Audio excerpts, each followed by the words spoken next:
India TV YouTube channel को subscribe करें और बेल आइकन दबाएं।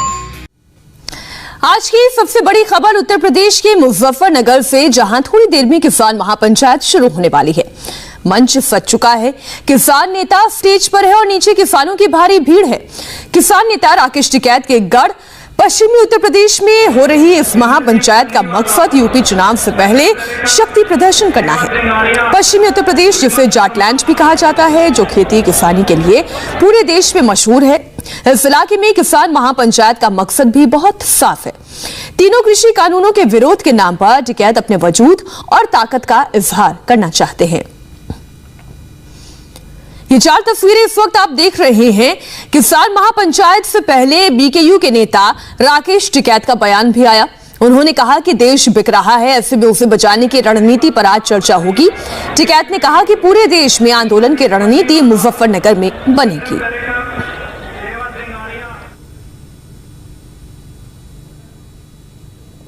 पंचायत का संयुक्त मोर्चे का जो भी फरमान होगा वो उस पर काम करेंगे। क्या पता कितने आओगे, जो वहां देखोगे जब भी पता चलेगा। भाई बहुत लोग आएंगे, बहुत लोग आएंगे। आगे की रणनीति ये रहेगी कि देश बिक रहा है, इसको कैसे हम बचाएंगे, ये रणनीति रहेगी। पूरे देश में आंदोलन चलेगा, ये रणनीति रहेगी। और मीटिंगें तय होंगी, पूरे देश में जाना पड़ेगा, ये मीटिंग रहेगी। आज मुजफ्फरनगर से शुरुआत है। ये जमावड़ा किसान महापंचायत है या शक्ति प्रदर्शन, पिक्चर पूरी तरह क्लियर है। बहुत ज्यादा समझने की अब इसमें जरूरत बाकी नहीं रहती। मुजफ्फरनगर में किसान महापंचायत हो रही है, जिसमें 5 लाख किसानों के जुटने का दावा है। मकसद तीनों कृषि कानूनों के खिलाफ प्रदर्शन है, लेकिन इसमें किसानों के अलावा दूसरे मुद्दों पर भी बात होगी। असल में ये महापंचायत उत्तर प्रदेश चुनाव से पहले शक्ति प्रदर्शन है।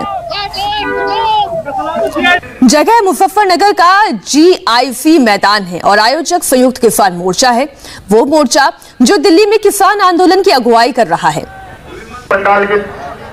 दावा है कि इसमें 60 किसान संगठनों के साथ ही देश भर के करीब 300 संगठन शामिल होंगे। किसान महापंचायत में जगह जगह ऐसे कई पोस्टर दिखाई दे रहे हैं जिनमें राजनीतिक चेहरे हैं। मतलब ये साफ है कि ये महापंचायत किसानों का ना होकर अब राजनीतिक हो चुका है। देखिए इंडिया टीवी संवाददाता पवन नारा की एक खास रिपोर्ट। मुजफ्फरनगर की किसान पंचायत में आ रहे किसानों के लिए भंडारे की व्यवस्था की है। यहाँ निर्वाल खाप की तरफ से भंडारा लगाया गया है। इससे पहले आपने देखा होगा कि किसान स्पष्ट कहते थे कि किसान किसी राजनीतिक पार्टी का झंडा नहीं लगने देंगे, लेकिन अब की बार आपको यहाँ देखेंगे तो लोकदल के झंडे दिखाई दे रहे हैं। और जिस तरीके से ऐलान किया गया है कि अब की बार चुनाव की दिशा दशा मुजफ्फरनगर की रैली से तय होगी, तो ये कहना गलत नहीं होगा। अब किसान आंदोलन पूरे तरीके से राजनीतिक हो गया है। सामने एक और पोस्टर देखिए जिसमें RLD का चुनाव चिन्ह है, उनके नेताओं की तस्वीरें हैं और महापंचायत में जिला पंचायत सदस्य शामली की तरफ से ये पोस्टर लगाया गया है। यानी अब किसान संगठनों के अलावा राजनीतिक पार्टियों के लोग भी इस रैली या कहें कि महापंचायत को लेकर पोस्टर लगा रहे हैं। और अब किसान आंदोलन गैर राजनीतिक से लेकर किसान आंदोलन राजनीतिक तक का सफर तय कर चुका है। और जब यूपी में चुनाव होने हो और महापंचायत हो रही हो, जहां ये ऐलान किया जाए कि वो सत्ता पलट देंगे, तो सबकी कोशिश ये है कि किसानों के वोट को हासिल किया जाए। RLD के अलावा कांग्रेस के भी पोस्टर हैं और बाकी लोगों के भी पोस्टर हैं जिनकी राजनीतिक हसरतें जिंदा हैं। किसान महापंचायत में किसानों की बहुत भीड़ है, तस्वीरें भी यही बता रही हैं। इस महापंचायत में पहुंचे किसानों का क्या कहना है, किसान महापंचायत से हमारे संवाददाता पवन नारा ने एक रिपोर्ट तैयार की है, आप देखिए। आज किसान महापंचायत है जिसके लिए बड़ी संख्या में किसान मुजफ्फरनगर पहुंचे हुए हैं। इनमें वो किसान भी हैं जो टीकरी बॉर्डर और सिंगू बॉर्डर धरने पर बैठे हुए हैं। और बड़ी संख्या में किसान पहुंचे हैं। उनके लिए लंगर की व्यवस्था भी की गई है। यहाँ बड़ी मात्रा में हलवा बनाकर लाया गया है जो लोगों को बांटा जा रहा है। सर, कौन से गांव से आए हैं? गांव कोटवा से। कोटवा से आए हैं। तो सर, अब हलवा और लंगर की तो बात हो गई, कितने किसानों को खिला चुके हैं? हम हजारों को तो खिला सके और कम से कम 2-3 हजार का हो रहा है। देख लो, सब्जी भी है, पूरी भी है, आलू भी है, हलवा भी है। अच्छा, तो अब की बार इस किसान महापंचायत में आपको क्या लग रहा है, क्या चर्चा होने वाली है?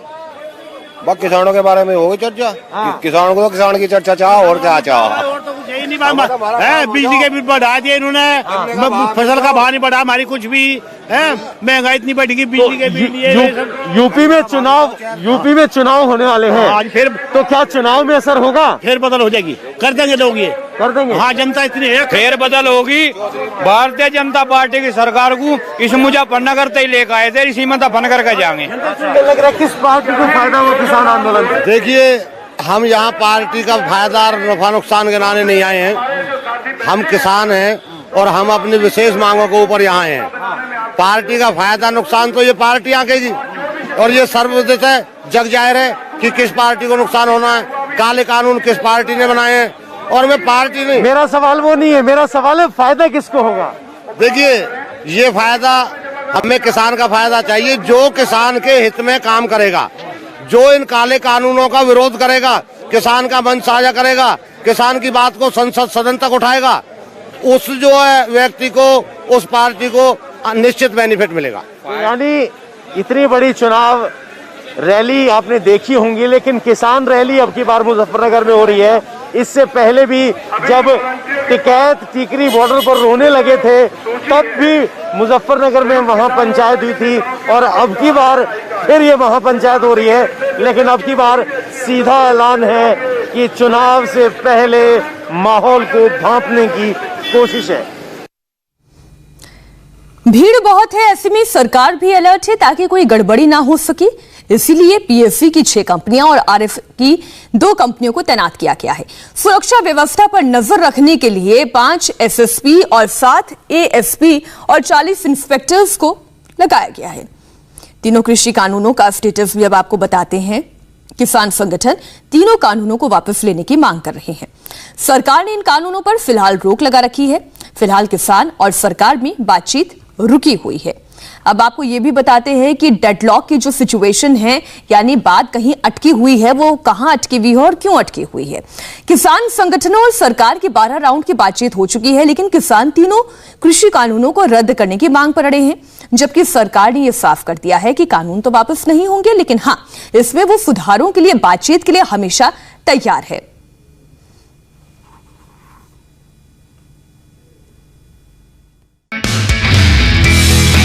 नमस्ते, मैं हूं मीनाक्षी जोशी। वीडियो और खबरों से अपडेट रहने के लिए India TV YouTube channel subscribe करें, बेल आइकन दबाना ना भूलें। जुड़े रहें इंडिया टीवी के साथ।